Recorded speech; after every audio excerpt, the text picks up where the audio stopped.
Year 2000 जब Florida के Jacksonville में एफबीआई का एक छोटा सा फील्ड ऑफिस जहां एक रात फोन बजता है।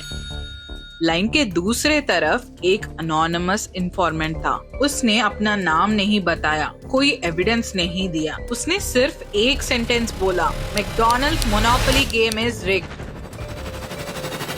Wait what? इमेजिन, जिस गेम को करोड़ों लोग जीतने की कोशिश कर रहे थे, उस गेम को जीतना किसी के लिए पॉसिबल ही नहीं था, क्योंकि पिछले सालों से क्रिमिनल्स का एक network secretly McDonald's monopoly game को कंट्रोल कर रहा था और $24 मिलियन से ज्यादा की प्राइजेस चुरा ली। इस चोरी में fake millionaires, mafia associates, strip club owners, convicted drug traffickers जैसे और भी कई क्रिमिनल्स का पूरे अमेरिका में फैला हुआ एक अंडरग्राउंड नेटवर्क था जो विनिंग टिकट्स को ब्लैक मार्केट में बेच रहा था। पर कैसे? उस कॉल के दौरान एफबीआई को कोई क्लू नहीं था कि ये कोई सिंपल फ्रॉड केस नहीं, बल्कि पूरे देश का सबसे बिजार कॉर्पोरेट फ्रॉड था, जहां जैसे जैसे इन्वेस्टिगेशन आगे बढ़ती, हर नए क्लू केस को और कॉम्प्लिकेट कर देता। एफबीआई ने इस स्कैम को एक्सपोज करने के लिए 25 एजेंट्स को असाइन किए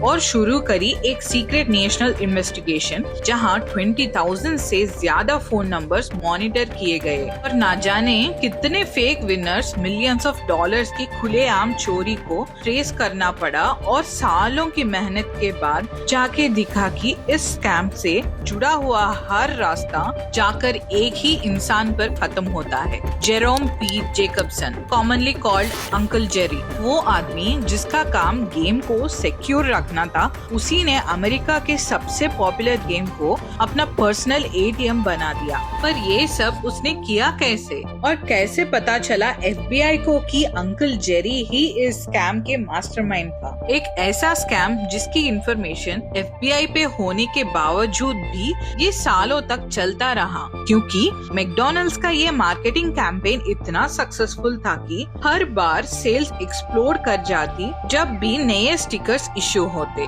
हर बार कैंपेन रन होता और मैकडॉनल्ड्स की सेल्स लगभग 40% तक जंप कर जाती। लोग रेस्टोरेंट्स के बाहर लाइन लगाते, रेयर गेम पीसेस हर जगह ट्रेड होते, यहाँ तक कि ऑनलाइन भी फैमिलीज मैप्स बनाती, कोवर्कर्स स्टिकर्स एक्सचेंज करते। पूरा देश एक जायंट लॉटरी खेल रहा था और सब इतना खो गए थे कि किसी को एक लॉजिकल प्रोबेबिलिटी दिखी ही नहीं कि $1 मिलियन प्राइज जीतने के ऑड्स 1 in 250 मिलियन थे, मतलब लाइटनिंग स्ट्राइक होने के चांसेस से भी कम। इधर एफबीआई की इन्वेस्टिगेशन ऑनगोइंग थी, पर फिर उसी इन्फॉर्मेंट के एक और कॉल ने एफबीआई को वो मिसिंग लिंक दिखा दिया जो वो बहुत टाइम से ढूंढ रहे थे। कॉलर ने पिछले कुछ साल के 3 अलग अलग $1 मिलियन विनर्स के नाम बताए और रिवील किया कि इन सब में वैसे तो कोई कॉमन लिंक नहीं है। सब के सब अलग अलग स्टेट से हैं, अलग सरनेम्स और अलग फैमिली से बिलोंग करते हैं और अलग बैकग्राउंड से आते हैं, लेकिन सीक्रेटली तीनों रिलेटेड थे। ये कोइंसिडेंस नहीं हो सकता। एफबीआई ने विनर्स की हिस्ट्री खोलनी शुरू की, phone records, family records, financial transactions, friend circles, और ऐसे ही करके काफी मेहनत और टाइम के बाद धीरे धीरे एक इनविजिबल वेब सामने आने लगा, जो कि पूरे अमेरिका के मिलियनेयर बनने के सपने को तोड़ने वाला था। क्या आपको डेटा ब्रोकर्स के बारे में पता है? डेटा ब्रोकर्स मतलब ऐसी कंपनीज जो हमारे फोन नंबर्स, ट्रांजैक्शंस और ऑनलाइन एक्टिविटी को ट्रैक करके हमारा हिडन प्रोफाइल बनाती है। पर उस टाइम ऐसी सर्विसेज एग्जिस्ट ही नहीं करती थी। पर एफबीआई को भी तब कुछ ऐसा ही करना था, बस डिफरेंस ये था कि उनके पास तब ना तो एआई था, ना कोई SaaS सिस्टम, सीबी तरह का सॉफ्टवेयर भी नहीं था। उन्हें हर चीज मैन्युअली सालों के रिकॉर्ड्स कनेक्ट करके करने पड़े। एंड इन्फॉर्मेंट की बात सच निकली। एक विनर दूसरे विनर से लिंक्ड निकला और दूसरा तीसरा से कनेक्टेड निकला, फिर चौथा, फिर 5वां और फिर पता चला इन सब विनर्स का कॉमन लिंक एक ही इंसान था और नाम सामने आया अंकल जेरी का। FBI ने अंकल जेरी का बैकग्राउंड चेक किया तो और भी शॉकिंग डिटेल सामने आई, जैसे कि वो कभी क्रिमिनल बनना ही नहीं चाहता था। बचपन में उसका सपना FBI एजेंट बनने का था। उसने बहुत मेहनत करी और फ्लोरिडा पुलिस ऑफिसर भी बना, लेकिन हेल्थ प्रॉब्लम्स की वजह से उसका पुलिस करियर पे फुल स्टॉप लग गया। फिर उसे एक नई जॉब मिली और ये जॉब उसे अमेरिका के सबसे वैल्यूएबल गेम पीसेस के इतना करीब ले आई जितना कोई कभी नहीं था। साइमन मार्केटिंग, ये वही कंपनी थी जो मैकडॉनल्ड्स मोनोपोली प्रमोशन मैनेज करती थी। अंकल जेरी वहाँ का हेड ऑफ सिक्योरिटी बना। आज के हिसाब से लगभग $170,000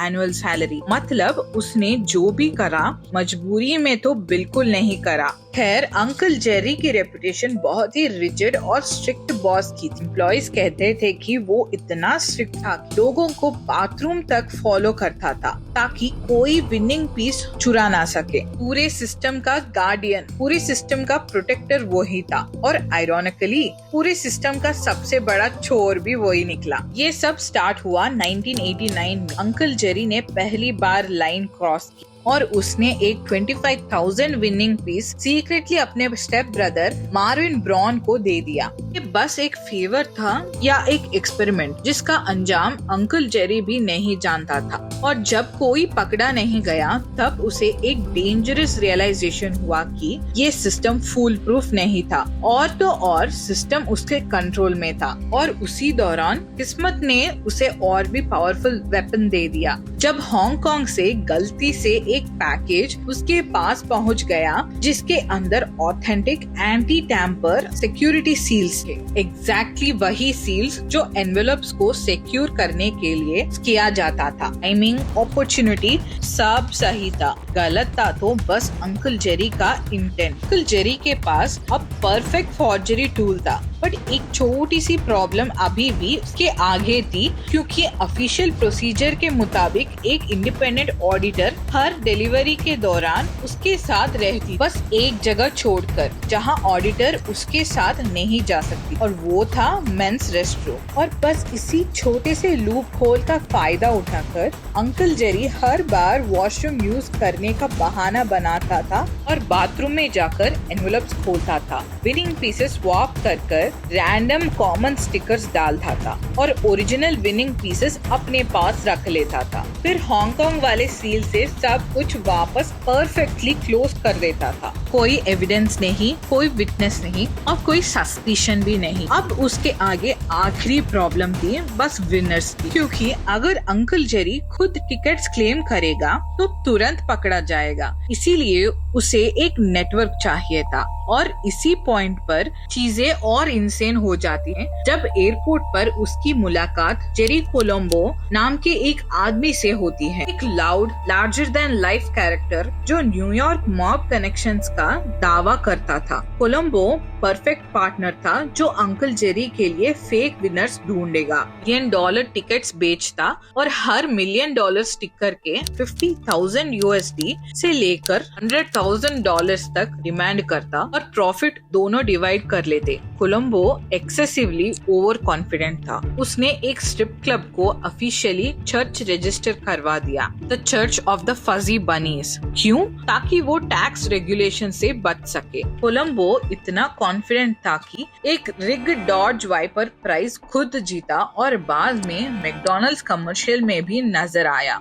एंड तब भी किसी को कुछ समझ नहीं आया। दोनों का नेटवर्क ग्रो करता गया। Fake winners, fake stories, but real money, सब सही चल रहा था। फिर अचानक एक दिन कोलंबो की कार क्रैश में डेथ हो जाती। नॉर्मली यही स्कैम कोलैप्स हो जाना चाहिए था, लेकिन अंकल जेरी अब और एम्बिशियस हो गया था। उसने नए रिक्रूटर्स लगाए, ड्रग ट्रैफिकर्स, डेट में डूबे बिजनेसमैन, डेस्परेट लोग, और अपना पूरा स्कैम कंटिन्यू करता गया। दूसरी तरफ FBI का इन्वेस्टिगेशन भी एक्सेलरेट हुआ और ऑपरेशन का नाम रखा गया operation final answer. Wire taps लग चुके थे, फोन कॉल्स रिकॉर्ड हो रही थी और एजेंट्स एक चीज रिपीटेडली सुन रहे थे कि कैसे लोग $1 मिलियन टिकट्स को कमोडिटी की तरह डिस्कस कर रहे थे, जैसे कि ब्लैक मार्केट प्रोडक्ट की डील चल रही थी। अब FBI को बस फाइनल प्रूफ चाहिए था, इसलिए उन्हें मैकडॉनल्ड्स को कन्विंस किया कि गेम एक और बार चलाया जाए। इस बार गेम क्रिमिनल्स ने FBI ने खुद स्टिकर्स रिग करा, तो fake $1 million pieces secretly circulation में डाले गए। थोड़े ही समय बाद एक आदमी सामने आया, माइकल हूवर। उसने क्लेम किया कि वो विनर है, जिसके बाद विनर के घर एक फिल्म क्रू पहुंची। मैकडॉनल्ड्स रिप्रेजेंटेटिव्स भी आए, कैमरा सेटअप हुआ, इंटरव्यू शुरू हुआ, पर ये सारा का सारा क्रू FBI एजेंट्स थे। इंटरव्यू के दौरान हूवर एक के बाद एक अनबिलीवेबल स्टोरीज बनाता गया, जैसे कि उसने सोच लिया हो कि अंकल जेरी का ये स्कैम वो दुनिया के आगे आज लाकर ही रहेगा। उसने कहा विनिंग टिकट एक मैगजीन में था, जो मैगजीन समुद्र में गिर गई थी और समहाउ उसके पास आ गई। स्टोरी इतनी रिडिकुलस थी कि एजेंट्स को ऑलमोस्ट कुछ करना ही नहीं पड़ा, वो खुद अपने झूठ में फंस गया। एंड शॉर्टली आफ्टरवर्ड्स FBI ने नेशन वाइड रेड्स लॉन्च की। 50 से ज्यादा कॉन्स्पिरेटर्स इंडिक्ट हुए। अमेरिका शॉक में था, मैकडॉनल्ड्स एम्बैरेस्ड था, कॉम्पिटिटर्स लॉ सूट्स फाइल कर रहे। और फिर हिस्ट्री ने एक स्ट्रेंज टर्न लिया। फेडरल ट्रायल ऑफिशियली सितंबर 10, 2001 को स्टार्ट हुआ एंड अगली सुबह सितंबर 11 अटैक्स हुए। पूरे अमेरिका का फोकस इंस्टेंटली नेशनल सिक्योरिटी पर शिफ्ट गया और कॉर्पोरेट हिस्ट्री के सबसे फैसिनेटिंग फ्रॉड ट्रायल्स में से एक ऑलमोस्ट हेडलाइन से गायब हो गया। और इस पूरी कहानी की सबसे बड़ी आयरनी पता है क्या है? ओरिजिनल मोनोपोली गेम, जो कि 1930s में कॉर्पोरेट ग्रीड के डेंजर्स वार्न करने के लिए डिजाइन हुआ था, एक दिन एक कॉर्पोरेशन ने उस गेम को प्रॉफिट्स बढ़ाने के लिए यूज किया और फिर एक फॉर्मर कॉप ने उस सिस्टम को यूज करके बिलियंस चोरी कर लिए। ऑल्दो ऐसा नहीं था कि अंकल जेरी को सजा नहीं मिली। इवेंचुअली कोर्ट ट्रायल्स हुए और आखिरकार 37 मंथ्स की प्रिजन सेंटेंस, 12 मिलियन के रेस्टिट्यूशन ऑर्डर इशू हुए।